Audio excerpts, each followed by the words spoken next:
Hello and welcome back to the third rail. We have reached the middle of the year 2026 already. We are entering low season for model railways, so I thought this would be a good time for a checkpoint video covering a variety of things that wouldn't have warranted a dedicated episode. We'll start with what I would categorize as what happened next type of topics, as most have to do with stuff seen on the channel over the last few months. We'll then look at what's ahead with a few upcoming topics. Alright, let the show begin.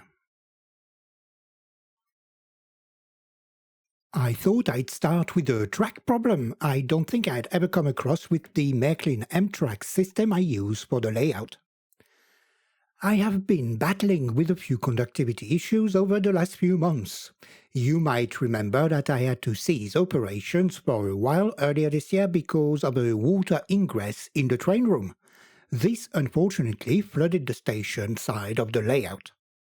A mixture of water, concrete dust and other substances covered the area, but stayed on the surface, so the baseboards, the electronics and the wiring were all left unharmed. The buildings were immediately removed, wiped and put aside. I soaked off as much water as I could from the area and left everything alone while the room was left to dry for a couple of weeks with the help of a dehumidifier. Needless to say, the track didn't like that. If dried up residue wasn't enough, surface rust had also started to develop during that time. Fortunately, M-Track is very resilient, so I proceeded with a clean. I took every piece of track off, used a track rubber to clean stubborn stuff or rust off the rails and center contacts. I cleaned the fish plates, followed by some vacuuming and a wipe. As expected, this brought me back in business, but I was still experiencing slowdowns and intermittent or even complete loss of power on certain track sections. With clean track, these symptoms usually point to center rail connectors. They can sometimes get out of shape, leaving a gap between contacts. The symptoms will vary depending on the setup. If only one side is impacted, current will still be available, but you might notice a slowdown if the power feed is a distance away. Multiple faults can also cause a complete loss of power over multiple track sections. The fix is very simple. Check the contacts at the beginning and end of the impacted section and bend them back in shape so they interlock properly and make good contact with each other. So I went ahead and did this, but this didn't improve the situation as much as I would have expected, which left me a bit puzzled. After all, we are just dealing with metal-to-metal contact. It's hardly rocket science. So I had another look, and whilst the connectors made good contact with each other, they too had suffered and were covered with a dull layer of something. So I took out every section again and cleaned every contact one by one with a bit of contact cleaner. And this time I was back in business. I'd even go as far as saying that the behavior is probably better than before the flood. This little fix might seem obvious, but I scrub track in warm soapy water before my layout builds, which takes care of the connectors. As a result, I rarely have to touch them after assembly, and usually only to bend the odd one back in shape. The connectors are corrosion resistant and shielded from dirt thanks to their placement under the trackbed. Cleaning is therefore not the first thing that immediately comes to mind during troubleshooting. I have a feeling I might not be the only one behaving this way, so it would be one little thing to add to the troubleshooting checklist.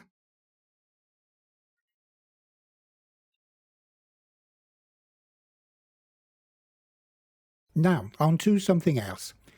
The first video after the flood featured this locomotive, a BR53, reference 3502. You might remember it. If not, I have put a link to the video at the top. Let's see what happened with that model since then. To cut a long story short, it is in excellent condition but couldn't reverse during testing. We established that the electronic reversing unit was faulty. I mentioned I might use the opportunity to try out a Uhlenbrock reversing unit at the end of the video. So I ordered two, and here they are. I bought two because I read the instructions in advance, and based on my experience with Uhlenbrock decoders in the past, all their products are very sensitive to shorts, and the minutest accidental contact with the chassis immediately zaps them. Better safe than sorry. These units are called AC reversing units, reference 55700. They are designed to be a straight replacement for mechanical reversing units and add an element of motor regulation. Thanks to the matching wiring, the installation should be straightforward on Märklin locomotives of the 3000 series, the ones with a reference number starting with a 30 or 31. What we have here is a 3500 series locomotive, and in these locomotives the wiring is a bit different. Let me take the bodies off. There is quite a lot going on in there. But it looks worse than it is, and I should be able to use the existing wiring and connect it to the new unit in a way that it mimics the circuit diagram provided in the Uhlenbrock instructions. There is one thing that is different from other series of analog locomotives on this model. It is the windings. As we can see, they are not terminated on the motor shield, but on an additional pad on the magnet assembly. This is what the white wire is soldered to. So, to use the Uhlenbrock unit, I'd have to connect the windings to the left side of the motor shield. The rest is pretty simple, and each bulb would have to be connected in parallel to a motor winding. So, it's not a quick job, but not complicated either. It should be just a matter of proceeding methodically, connection by connection. I was about to start doing this and film it for you, but as the soldering iron was warming up, I thought about comments left by a few people on the original video. The suggestion was to replace a capacitor. It's this one here. Now, I'm always hesitant on the topic because YouTube is littered with examples of unnecessary capacitor swaps. Also, the type of capacitor that usually goes wrong is electrolytic, which is not what we have here. But since I was going to remove the reversing unit and probably dispose of it, I thought I might as well give this a try. So I went ahead and scavenged the part I needed from a reversing unit I had in my spares, and I transferred it to the unit. Here is the original one I removed,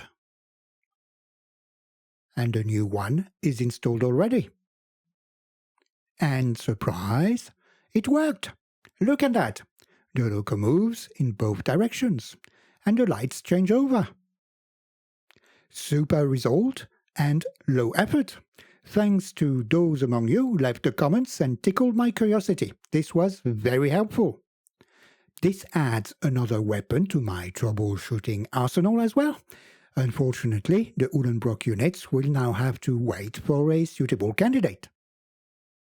It looks like we have been progressing chronologically so far, so let's carry on this way.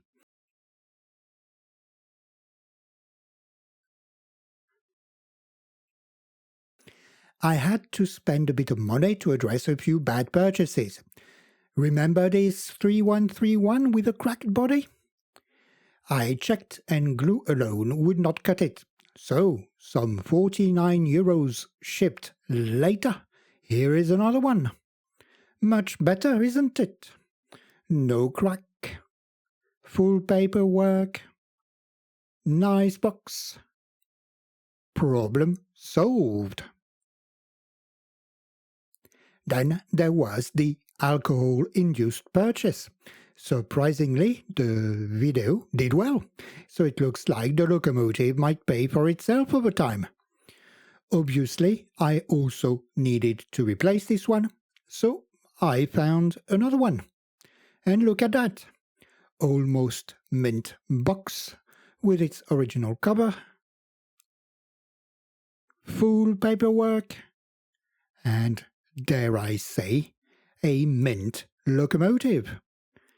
Intact ladders, excellent paintwork, straight wind deflectors, and it works as well. All this for €110, including shipping. I think the loco alone was €90. So, I think I might put the other one on display somewhere as a monument to stupidity. Alright, we fixed a few things, rectified a few purchasing mistakes. Now let's look forward a bit.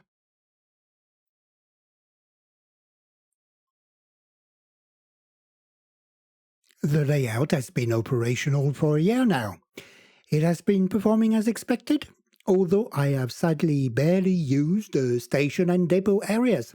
I had a feeling this would happen. I tend to neglect this type of areas once the novelty has worn off. This might sound familiar to some of you. I also must admit that I missed the long bridge from the previous layout a bit. But all in all, I am very satisfied with my little job here. I mentioned I was considering setting up Catenary at some point, and now that I've had ample time to familiarize myself with the operation, I think the time has come.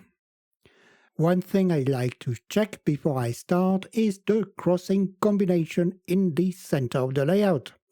I am not sure whether the geometry will work with the Märklin catenary. So, we'll check this together. I have prepared a few bits and pieces for a quick test. These are the crossing wire elements. I will need 4 of them. And then I'm going to need a few small wire extensions to connect them. And I'll use these longer ones for the top and lower connections. Now if I hold the thing over the area, the geometry looks okay. It looks like the assembly is self-supporting if I lift it a bit. And I can install masts in the area too, one at the top here and one at the bottom probably. And the assembly should be stronger when it is connected to surrounding wire and masts. So I think it's a goer. Well, you can expect a video about catenary in the not too distant future.